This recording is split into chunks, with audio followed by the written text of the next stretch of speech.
एक कहानी करे सयानी, कहानी की सीख देखते हैं। अंजू, ऐसे नहीं लगता शादी के पहले मेडिकल चेकअप, सब एक दूसरे की मेडिकल हिस्ट्री पूछना, सब कुछ करना उतना ही ज़रूरी है जितना कुंडली मिलाना, घरदार की पूछताछ करना। क्यों मैडम, ऐसे क्यों बोल रहे हो? कोई नई कहानी है क्या? किसके बारे में है कहानी? अरे, इस कहानी के दो किरदार इम्पॉर्टेंट हैं। एक है, मैंने नाम रखा गुड़िया, क्योंकि वैसे वो गुड़िया जैसे इधर उठाओ इधर रखो, बचपन में माँ बाप जैसे रखते थे वैसे वो रही, और बाद में शादी हो गई। और पहले ही उसके मुंह में आवाज़ नहीं थी, कुछ खुद का कुछ था नहीं, और अब तो वो उसको लकवा हो गया है, उसकी नेचुरल है, लकवा में जबान चली गई तो बोल ही नहीं पा रही है। एंड सेकंड किरदार है उसकी भाभी, उसके ऊपर तो पूरा बोझ आया हुआ है, उसकी बेचारी की कोई गलती नहीं। स्टोरी ये है, 2002 की बात है, महावीर हॉस्पिटल में गुड़िया एडमिट थी 4 दिन से। उसको राइट साइड में लकवा हो गया था और बोल भी नहीं पा रही थी। उसकी भाभी बाजू में खड़ी थी। भाभी बोली, मैडम जल्दी से अच्छा करो, उसको हमें घर जल्दी ले जाना है, मेरे घर पे छोटा बच्चा है, मेरी माँ को बुला के रखा है, कैसे मैनेज करूँ मैं क्या यार, अभी इसको टाइम तो लगेगा। मैं क्या आपको मालूम है ना इसको लकवा क्यों हुआ? बोले हाँ, थोड़ी आइडिया है। मैं क्या, देखो उसको हार्ट का प्रॉब्लम है, माइट्रल वॉल का, उसके कारण ही लकवा हुआ है। तो फिर आप मुझे बताओ, बॉल का प्रॉब्लम है, सांस भी लग रहा था, इधर लकवा भी है, सब सेटल करते करते 4-5 दिन निकल गए, तो धीमे धीमे सुधरेगी। लकवा सुधरने को शायद टाइम लग सकता है। तो बोली, मैडम क्या होगा? मैं कि इसके ससुराल वाले हैं।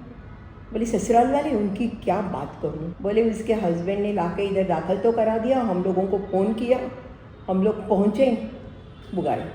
बाद में मैंने उनको काफ़ी बार कांटेक्ट करने की कोशिश की, वो नहीं आए। बोले कि मैं तो नहीं आऊँगा, मैं फालतू में यहाँ पे फंस गया हूँ इसमें, और मेरी ये जवाबदारी नहीं है।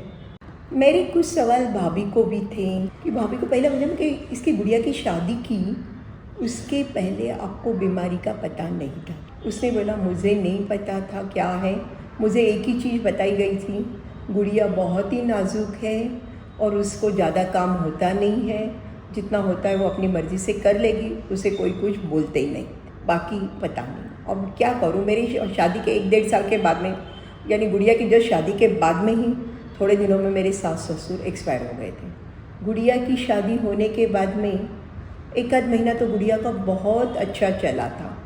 उसके बाद में वो उसके सास ने उसके ऊपर सब काम डाल दिया था।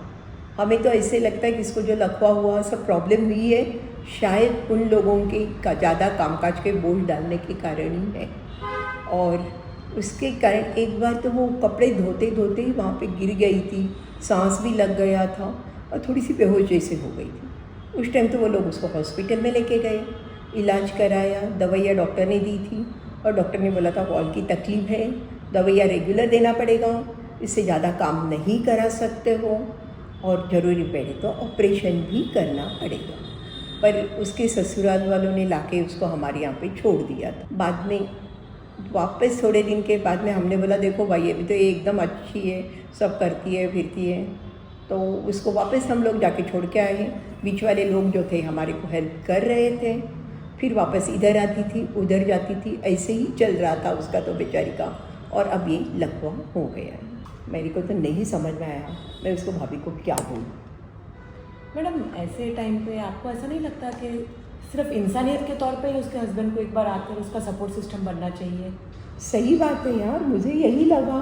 मैंने उसके हस्बैंड को फ़ोन किया तो उसने बोला, डॉक्टर आप अपना मेडिकल इलाज कीजिए, ये हमारा आपसी मामला है, आप बीच में मत पड़ो। तो मैं कुछ कर नहीं पाई। फिर बाद में तो वो काफ़ी इम्प्रूव हो रही थी, तो उसको हम लोगों ने घर भेज दिया था। बीच में भाभी आके मिलती थी, दवाइयाँ एडजस्ट करते थे, और कसरत विसरत चालू थी, और 1-1.5 महीने में वो थोड़ी थोड़ी चलती हो गई थी। 6 महीने में शायद उसका थोड़ा बहुत हाथ भी काम में आ गया था और सुधर रही थी, दवाइयाँ चालू थी। बाद में तो वो लोग आए ही नहीं।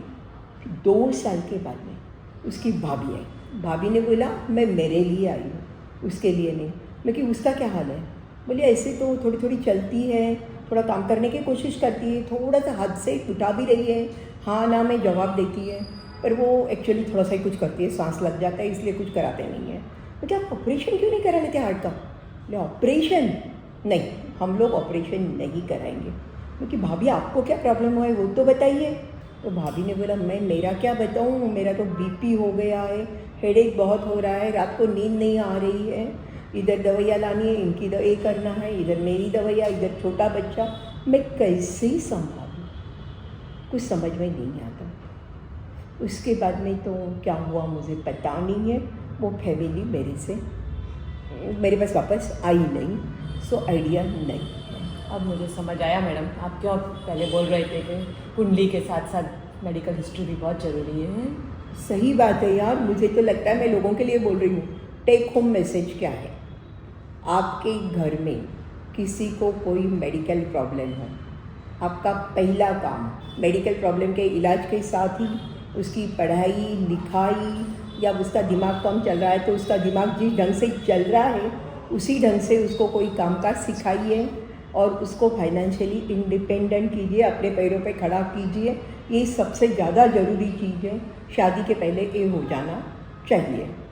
फिर अगर आप शादी करने का नक्की कर रहे हो, आपको लग रहा है सब ठीक है, अच्छा हो गया है, फिर भी फाइल सामने रख दीजिए, बराबर है, तो प्रॉब्लम नहीं आती है। काफ़ी बीमारियाँ ऐसी होती है कि एक बार होती है फिर बाद में अच्छी हो जाती है, वापस रिपीट नहीं भी होती है, पर बेटर यही कि बता दीजिए पहले हुआ था, चाहिए तो आप अपने जाके डॉक्टर्स के पास पूछताछ कर लो। थर्डली तो जैसे आपने बताया वैसे मैं बोल रही हूँ, भाई आप मेडिकल हिस्ट्री कुंडली ये भी काफ़ी बार बताना ज़रूरी होता है।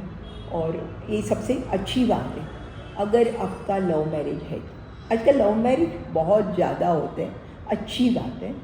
तो मेरे को लग रहा है आपके होने वाले स्पाउस को आप अपने मेडिकल के बारे में सब बता दीजिए और उसके बाद एक दूसरों के मीन्स कंसेंट के साथ ही आप शादी कीजिए कि हाँ मुझे पता था। तो कभी प्रॉब्लम आती है तो आपका स्पाउस ही आपकी सपोर्ट सिस्टम बन जाएगा। Thank you.